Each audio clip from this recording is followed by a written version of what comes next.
I am delighted to be joined by Republic of Ireland footballer and ambassador Stephanie Roach, who is unveiling a unique collaboration between Carlsberg 00, the FAI, and the Square Ball in Dublin. The gig, Ireland's first women's sports bar to celebrate the girls in green. The women's national team became the first ever side to qualify for the FIFA Women's World Cup last year. However, 67% of people believe that there would be more hype if it were the men who qualified for a World Cup, revealed research from iReach Insights, commissioned by Carlsberg 00. Could we be doing better? Probably, or most likely, I would say. For more details, keep an eye on the Square Ball website and Carlsberg Social. So, Stephanie, it's great to have you here. I know it's possibly been a bit of a strange couple of weeks for you. You've been out with injury, but how have you enjoyed watching the Shamrock Rovers team do quite well for their first season in the league? Yeah, it started quite well. I think it's good because we got a lot of positive results without really kind of hitting our full flow yet. So it's been obviously unfortunate being out with the injury. I got injured in our second game against Treaty, so hoping to get myself back as fit as possible. I hit the 8 week mark on Saturday and did a lot of rehab work with Rovers.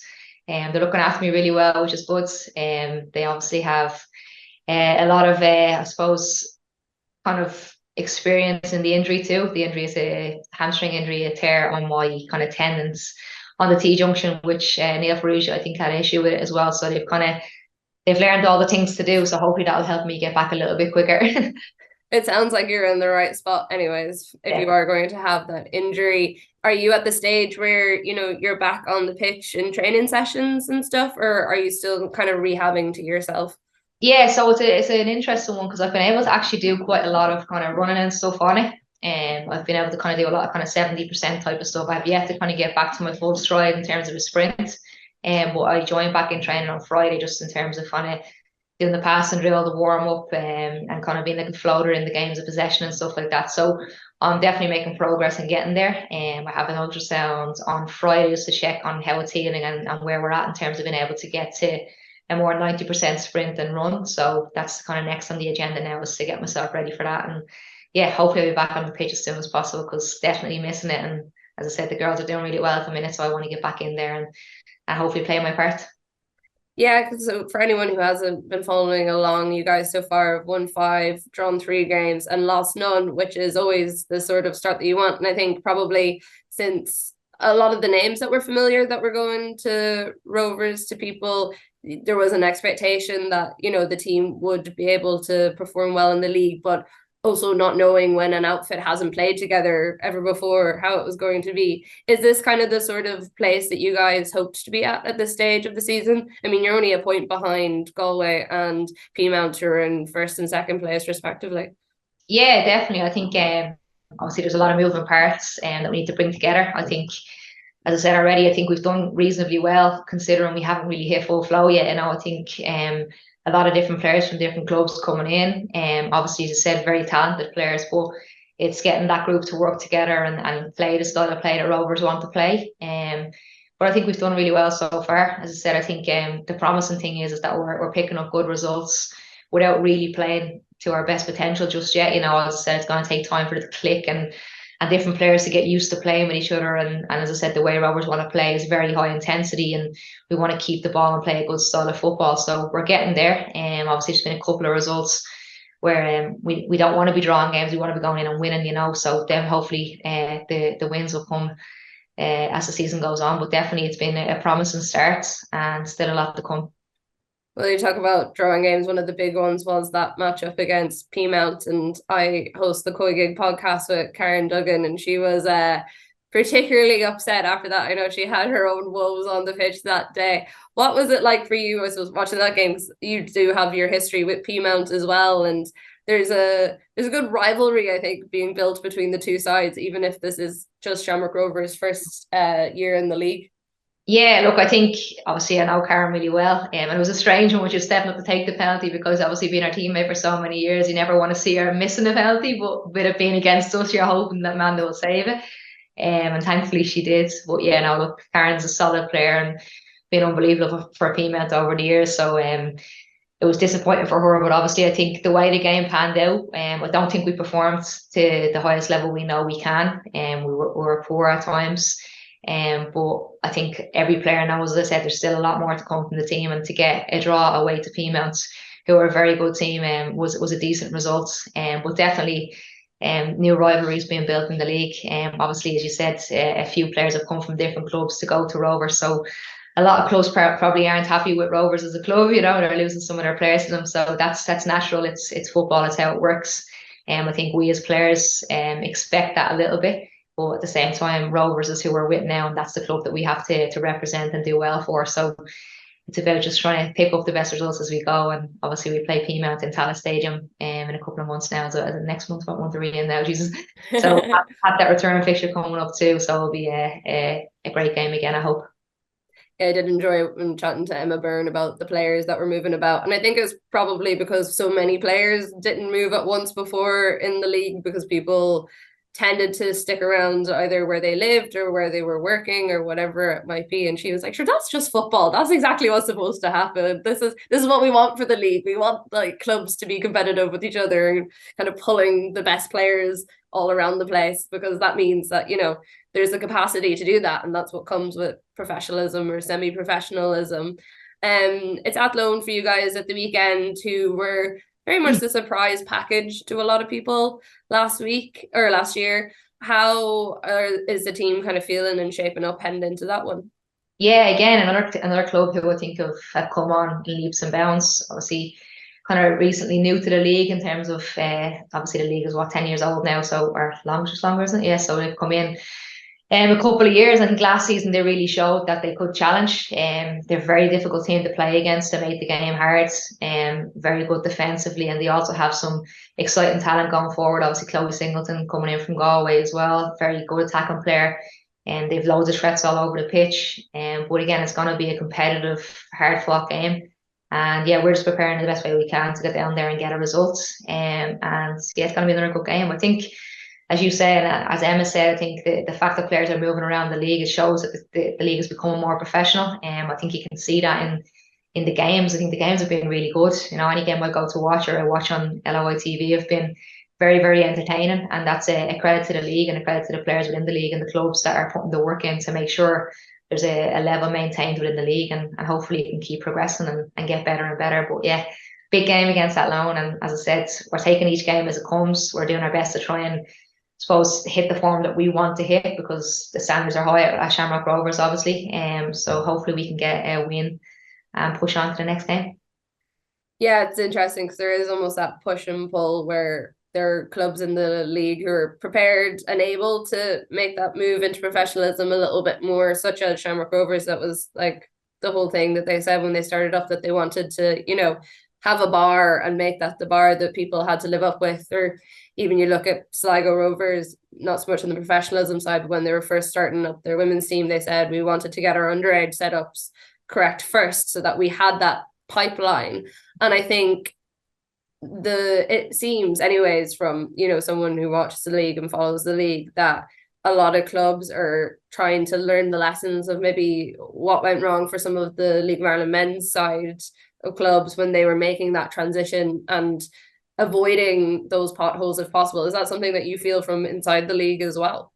Yeah, of course. I think it's important for clubs to do it the right way. It has to be sustainable. It has to be, I suppose you have to have a flow of players coming through. As I said before, we have at Rovers a mix of kind of experienced players who've come in from other clubs, but we also have very good underage players who came through the underage setup at Rovers too. So it's important that teams have that. I think it's important that it's not just kind of a senior team. I think it's important to have like a whole club behind it, So I think definitely teams who are doing that, the likes of Sligo, I know Bray are doing that as well in terms of their under 17s and their 19s, and the hope then is to go and have a senior team as well in the future. So look, hopefully more and more teams can get involved. So I think it's important to kind of have that link between the men's teams and the women's teams as well, because that creates an atmosphere, creates fan base. I think we've had good numbers coming to all of our games, and I think that's because we have a team like the men's team and Rovers doing really well. So a lot of their fans are hoping to get behind the women's team as well. So yeah, I definitely think there has to be a foundation to what they want to do going forward, and it has to be sustainable, as I said. So having that I suppose come through of players as such from the underage system into the senior team is going to be important for clubs going forward. And look, I just want to see the team or the league progressing. I want to be more professional. I think we've been crying out for kind of a more semi-professional league over a number of years. And obviously, I know you said for some clubs it's easier than others. Everybody needs to help a hand to get there. But hopefully, as I said, the league will keep progressing and clubs can continue to do the good work they're doing to make the league better and better. Definitely. And like for you, what do those next steps look like? Because I know there was a lot of progress made this year, and there was certain, things put in place to make sure that like clubs were able to give players, semi-professional, professional, amateur, whatever it might be, contracts, and to make sure that the systems were right. For you, what are the next steps over the next however many years? I mean, it's kind of an open-ended question because you could achieve it in 3 years, or it might take 10 years as well, depending on how quickly everyone in the league can get up to speed. Yeah, I think you can take probably you can look at other leagues across the world who have tried to do it, ones that have worked and ones that haven't worked. I think financially, there needs to be money put into it. Obviously, where's that going to come from is the question. Obviously, the girls qualifying for the World Cup will be good for the league overall in terms of financial gain, in terms of being able to financially kind of support the teams and give them what they need. I think it just has to be done the right way. Obviously, look, there's more kind of, I suppose, intelligent people around the league that can kind of think of what might work and how it might work. But for me as a player, and I think it's funny you mentioned Emma there, like when players are moving around, she's like, oh, well, that's what happens in professional football. Whereas I think some people's reaction to players moving to Rovers was like, for me, I was looking kind of going like, I don't understand why there's such an uproar about it. Obviously, there's club losing good players, and obviously players going from Shells to Rovers. Shells obviously have a good history in terms of men's football as well. But I think that's how professional football works, and I think there's got to be a mindset that players have to do what's best for them as players. It's a World Cup year. And do you want to be going to a club, if you're going abroad, do you want to go where you're training 5 nights a week and you have the best facilities to get yourself in the best shape possible? Or do you want to be training with your friends twice a week and having fun? That's kind of what you have to think about. It's about making things more professional. It's about it being about football and about progressing as a footballer. And I think that's kind of, I suppose, the shift in mentality that has to happen within the league here for it to reach the potential that it can reach. And as you say, it does kind of add to the bite and the spice of games a little bit as well. If someone's looking at, say, you playing against Peamount and you're saying, you watch Karen step up there taking a penalty and you're trying to like change your mind to, okay, not on the same team anymore. All that adds to it and adds to the storylines. And if you're a more casual fan, it entices you in as well. So there are so many benefits that do come with a more fluid league, I suppose is the best way to put it. I want to ask you, you mentioned the national team a couple of times here. This weekend marks the 50th anniversary of the women's national team existing in Ireland. And I had the pleasure of interviewing some of the original team on Friday when they were being honoured. And it was a lovely event, and like full credit to the FAI. They really pulled out all the stops to make those women feel like their contribution was important, which it was. What I want to ask you, because it was funny, I was talking to a lot of them and they were like, gosh, we never imagined we'd be here. We never imagined the girls would be going to a World Cup. It's amazing. And I know even you said before in your career coming, 30, 40 years later, that you never imagined that there would be professionalism or reaching a World Cup. And it shows, I suppose, how far we actually have come in the last 10 years or so as a squad. Yeah, and I think even as you said, it's the shift in mentality, because as you said, women who played that game 50 years ago probably never thought it would come. But even 10 years ago, you were probably looking, going, oh, I don't know how close we are to getting there, I think it's just the professionalism that's come into the women's team over the last number of years. It's been clear to see. I think you can see all of the players are fit, they're strong, they're technically and tactically aware of what's needed to win games. And I think it's just brilliant to see us being able to compete at that level. I remember being at the game in Scotland, and as you mentioned, I keep mentioning Emma now, but she was there obviously doing a bit of work for yourselves, and I was there with RTE, and we seen each other after the game, and like it was just like, it was an emotional thing. It was just like, Jesus Christ, we've actually qualified for a World Cup, and like both just genuinely happy to see it finally happen, and I think anyone who's ever been involved in football in the women's game here in Ireland, I think will feel the same way. It's just it's a huge step for the game. It's a huge step for anyone who's ever been involved, who's volunteered and given their time over the years. To finally see us make that breakthrough is really, really special. And I just hope it's the first of many major tournaments. And I think it will be. I think the team has made huge strides forward. And for me, I always say this, and I feel like I'm probably repeating myself, but it has to keep progressing. It has to be. It can't just be settled for what we have. We have to keep on moving with the other countries and with our nations and the other leagues that are moving forward. We have to keep doing that as well, because I think from my experience playing abroad in professional leagues, the only difference is the professionalism, because the players are here. We have some fantastically talented players across the board in the Women's National League, and obviously you've seen in the international setup over the years, but it was just that kind of final hurdle that we were missing. And I think that's finally come with getting to the World Cup. But definitely the talent is here. It's just about pushing it forward and giving every player that extra bit of help to try and make the breakthrough and get to that highest level.